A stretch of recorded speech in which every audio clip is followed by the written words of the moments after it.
এই প্রশ্নের জবাবের আগে আপনাকে এবং আমাদেরকে একটি আয়াত খেয়াল করতে হবে। পবিত্র কোরআনুল কারীমের সূরা তুরের ২১ নম্বর আয়াত কি বলছে আল্লাহ সুবহানাহু ওয়া তাআলা? আউযু বিল্লাহি মিনাশ শাইতানির রাজীম। বিসমিল্লাহির রহমানির রহিম। والذين آمنوا واتبعتهم ذريتهم بإيمان ألحقنا بهم ذريتهم وما ألتناهم من عملهم من شيء كل امرئ بما كسب رهين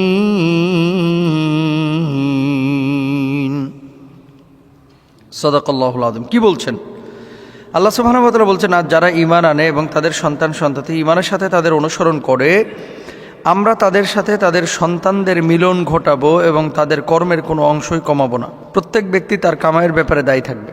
এই আয়াতের দলিল থেকে বোঝা যায়, বাপ মা যদি জান্নাতে যায়, সন্তান সন্ততি যদি জান্নাতে যায়, আল্লাহ সুবহানাহু ওয়া তাআলা ওই সন্তান সন্ততির সাথে বাপ মার জান্নাতে মিলন ঘটায় দেবে। সুবহানাল্লাহ।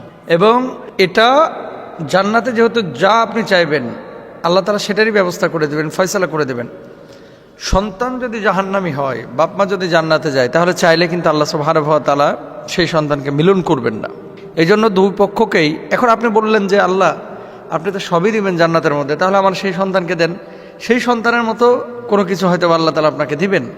সেই সন্তান যদি জাহান্নামে যায় তাহলে কিন্তু আপনি জান্নাতে তাকে পাচ্ছেন না। এই জন্য কু আনফুসাকুম ওয়া আহলিকুম নার, নিজেরা জাহান্নামের আগুন থেকে বাঁচতে হবে এবং পরিবারের সদস্যদেরকে বাঁচানোর জন্য চেষ্টা করতে হবে। এটা হচ্ছে আমাদের কাজ। এই আয়াতের ব্যাখ্যায় আব্দুল্লাহ ইবনে আব্বাস রাদিয়াল্লাহু তাআলা আনহু বলেন, আল্লাহ তাআলা সৎকর্মপরায়ণ মুমিনদের সন্তান সন্ততিকেও তাদের সম্মানিত পিতৃপুরুষদের স্তরে পৌঁছে দিবেন, যদিও তারা কর্মের দিক দিয়ে সেই স্তরের যোগ্য না হয়, যেন সন্তানের পেয়ে বাবা মার চোখ শীতল হয়। জান্নাতীরা জান্নাতে প্রবেশ করে তার বাবা মা, স্ত্রী ও সন্তানদের সম্পর্কে জিজ্ঞেস করবে যে তারা কোথায় আছে। জবাবে বলা হবে, তারা তোমার মর্যাদার স্তর পর্যন্ত পৌঁছাতে পারেনি, তাই তারা জান্নাতে আলাদা জায়গায় আছে। এই ব্যক্তি আরজ করবে, হে আল্লাহ, দুনিয়াতে আমি নিজের জন্য তাদের সবার জন্য আমল করেছিলাম। তখন আল্লাহ তাআলার পক্ষ থেকে নির্দেশ হবে তাদের জান্নাতে এই স্তরে একসাথে রাখা হোক। সুবহানাল্লাহ। অর্থাৎ বান্দা আল্লাহর কাছে প্রকাশ করবে যে আল্লাহ, আমি যে জান্নাতে আসলাম আমার স্ত্রী কোথায়? আল্লাহ, আমি যে জান্নাতে আসলাম আমার সন্তান কোথায়? সন্তান বলবে, আল্লাহ, আমি তো জান্নাতে আসলাম, আমার আব্বা কোথায়, আমার মা কোথায়? স্বামী জিজ্ঞেস করবে, আল্লাহ, আমার স্ত্রী কোথায়? স্ত্রী জিজ্ঞেস করবে, আমার স্বামী কোথায়? আল্লাহ সুবহানাহু ওয়া তাআলা জান্নাতে ফয়সালা হবে। কেউ যাবে জান্নাতুল ফিরদাউসে, কেউ যাবে নিচু স্থানে, স্তরে। তো যখন এরকম হয়ে যাবে তখন আল্লাহ সুবহানাহু ওয়া তাআলার পক্ষ থেকে ফয়সালা হবে যে না, ওই নিচু স্তর থেকে এদেরকে উঁচু স্তরের জান্নাতে তোমরা নিয়ে আসো। তাহলে পরিবারের সদস্যদের সবার উচিত যে জান্নাতে যাওয়া, সবার উচিত জান্নাতে যাওয়ার জন্য চেষ্টা করা। যদি কেউ চেষ্টা করে তাহলে সেই চেষ্টার প্রতিফল হিসেবে আল্লাহ সুবহানাহু ওয়া তাআলা তার সাথে তার সন্তানের দেখা করাবেন, সাক্ষাৎ করাবেন।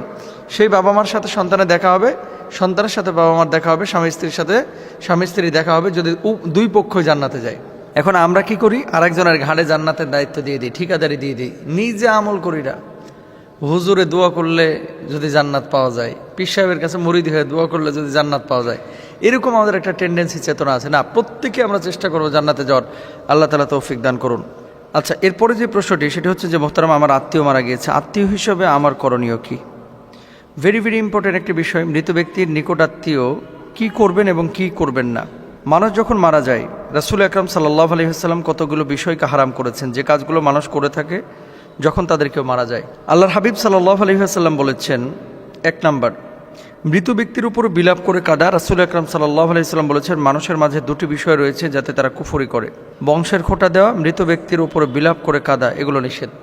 বংশীয়ভাবে খোঁটা দেওয়া, তোর বংশ তো নাক কাটা, তোর বংশ তো কান কাটা, এই বংশীয় খোঁটা কখনো কাউকে দিবেন না। বিশেষ করে স্বামী স্ত্রীর মধ্যে বেশি হয় এটা। শ্বশুর বাড়ির মানে স্ত্রী পক্ষের বাপ মার বাড়ির সবাই খারাপ, আর এর বাপ মাই খালি ভালা। আবার স্ত্রীরাও এরকম আচরণ অনেক সময় করে। তো দাদার বাড়ি, আহা রে, তো দাদার গোষ্ঠী যে বদের বদ, আমার বাপের গোষ্ঠী একেবারে আল্লাহর ওলি, সব জান্নাত থেকে পলায় আসছে, এরকম আর কি ভাবসাব। কখনো বংশীয় খোঁটা কেউ কাউকে দিবেন না, কখনো না। ২ নাম্বার, কোনো ব্যক্তি মারা যাওয়ার পরে উচ্চস্বরে বিলাপ করে কান্নাকাটি করবেন না, এটা গেল ২ নাম্বার। ৩ নাম্বার, গালে বা শরীরে আঘাত করা কখনো করবেন না। 4 নম্বর, কাপড় বা জামার পকেট ছেঁড়া। রাসূল আকরাম সাল্লাল্লাহু আলাইহি ওয়াসাল্লাম বলেছেন, যে ব্যক্তি গাল চাপড়ায় বা জামার গলা বা পকেট ছিঁড়ে ফেলে এবং জাহিলিয়াতের আহ্বানের মতো আহ্বান করে, সে আমাদের অন্তর্ভুক্ত না, সে আমার দলের লোকই না। এই মানুষ মারা যাওয়ার পরে কাঁদি, আমরাও তো কাঁদি না ভাই? সিদ্ধান্ত তো আল্লাহর। আজকে ও মরেছে, কালকে তো আপনিও মরবেন। মৃত্যুটাকে মানুষ এত ভয় পায় কেন? এত ভয় পায় কেন? মৃত্যু ভয়ের জিনিস না, মৃত্যু হচ্ছে রবের সাথে সাক্ষাতের একটা মাধ্যম। আপনি আপনার মূল গন্তব্যে, চূড়ান্ত গন্তব্যে চলে যাচ্ছেন। আমেরিকায় কেউ যদি সেটেল হতে চায়, যখন আমেরিকার ভিসা পায়, এই ভিসা পাওয়ার পর থেকে সে স্বপ্ন দেখতে থাকে। ব্রিটেনে ভিসা পাওয়ার পর থেকে স্বপ্ন দেখতে থাকে, সে যাওয়ার পরে কি করবে, এই করবে, সেই করবে। তো যাওয়াটা যদিও তার কাছে কষ্ট মনে হয়, ভেতরে একটা আনন্দ কাজ করে।